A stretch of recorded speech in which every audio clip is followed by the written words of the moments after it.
Hello everyone, Deepu's ব্লগে আপনাদের সবাইকে ওয়েলকাম। এখন বাজে রাত 8:30 আর আমরা বাড়ি থেকে বেরিয়ে পড়েছি ভাসুরের বাড়ি যাওয়ার উদ্দেশ্যে। আমাদের বাড়ি থেকে প্রায় 70 কিলোমিটার দূর। আর এটা হচ্ছে দোল পূর্ণিমার আগের দিন রাতে। যেহেতু আমরা দোল পূর্ণিমায় প্রত্যেক বছরই ভাসুরের বাড়ি যাই, এবছরও অন্যথা কিছুই হয়নি। চলে এসেছি ভাসুরের বাড়িতে। এসেই প্রথমে চলে আসলাম কিচেনে, দেখলাম ঘরে কেউ নেই, সবাই কিচেনে আছে। তো এখানে আমার এসে দেখছি আমার যা হোমমেড বানিয়েছে মোমো, আর আমার মেয়ে খেয়ে নিচ্ছে। আর তারপরে এখানে একটু পিঠে বানানো দেখলাম। এখানে আছে তেলে ভাজা পিঠে, যেটা আমার ভীষণ প্রিয়। এটা হচ্ছে দুধ পিঠে, ওপরে নারকোল কুচি, তাই এইরকম লাগছে দেখতে। আর এখানে দেখো সবার খাওয়া দাওয়া চলছে, এই যে আমার জায়ের মেয়ে আর কি। আর ওইদিকে রান্নাবান্না চলছে। আর আজকে রান্না যে করছে সেটা হচ্ছে আমাদের দাদা, ভীষণ ভালো রান্না করে, মানে আমার জায়ের ভাই। এইদিকে আমি একটা পিঠে খেতে খেতে চলে আসছি রুমের দিকে, যেহেতু অনেক দূর থেকে এসেছি। এবার একটু জামাকাপড় চেঞ্জ না করলেই নয়, তো এবার আমি জামাকাপড়টা একটু চেঞ্জ করে নেব। তো এটা হচ্ছে পরের দিন, মানে হোলির দিন। আর এখানে একটু এই পার্টি ওয়াটি চলছে আর কি। তো যাই হোক, এদিকে আমার বর আমাকে বলছে একটু টেস্ট করো, একটু টেস্ট করো। তো আমি একটু টেস্ট করে দেখলাম, ভীষণ বাজে খেতে, একদম বেকার। বাবা, খাওয়ার পরে তো আমার সেই নাগিনের মতন অবস্থা আর কি।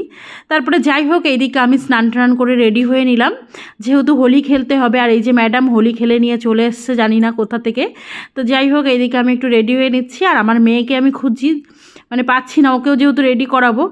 আর আমার মেয়ে তো আগেই রেডি হয়ে ও বাইরে হোলি খেলতে চলে গেছে, সেটা আমি তো জানিই না। তো যাই হোক, এইদিকে আমি একটু আবিরগুলো প্লেটে সাজিয়ে নিলাম আর কি, যেহেতু আমরা রং খেলি না। আর আমার রঙে ভীষণভাবে অ্যালার্জি। আর এই হোলির এই রং বা আবির যেটাই বলো, এটাতেও আমার ভীষণ অ্যালার্জি। কিন্তু রং খেলার দিন যদি একটু কিছু না খেলি হয়, তাই জন্য একটু আবিরই খেলি। পরে অবশ্য জ্বালা, চোখ মুখ জ্বালা করে। এইদিকে আমার বর ভাসুর যা সবাই হোলি খেলে নিল, তারপরে আমিও একটু আবির দিয়ে দিলাম আমার যা ভাসুরকে। এদিকে আমার যাও আমার মুখে একটু আবির লাগিয়ে দিল।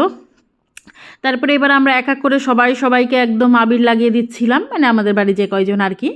তারপরে এই আবির খেলে নিয়ে আমরা গেছিলাম পাশের বাড়ি, সেটা অবশ্য ভিডিও করা হয়নি। আর এইদিকে দেখো আমার ভাসুরের মেয়ে আমাকে পুরো আবির লাগিয়ে ভূত করে দিয়েছে। আর এদিকে নিজে তো ভূত হয়েছেই, তারপরে এইদিকে আমি একটু রিল শ্যুট করছিলাম। তো আমার একটু সবার সামনে লজ্জাও লাগছিল রিলস শ্যুট করতে। আর এদিকে আমার বরের সঙ্গে একটা ভিডিও করতে বলছিল।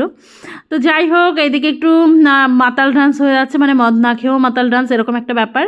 তারপরে এই যে প্রথমে 2জন ছিল, তারপরে 3জন, 3জন থেকে এবার হয়ে গেল 4জন। তো এদের ডান্স ফান্স একটু দেখে নিলাম। আর আমরা হোলির দিনটা এইভাবে এনজয় করেছি। আর এদের ডান্স দেখতে দেখতে আমার তো হাসিই থামছিল না। যাই হোক, এটা কী ডান্স বলতে পারবো না। তারপরে যাই হোক, এইদিকে আমি আবার একটু রিল শ্যুট করে নিচ্ছিলাম। তো চলো, আজকের মতো এই পর্যন্ত, দেখা হবে নেক্সট কোনো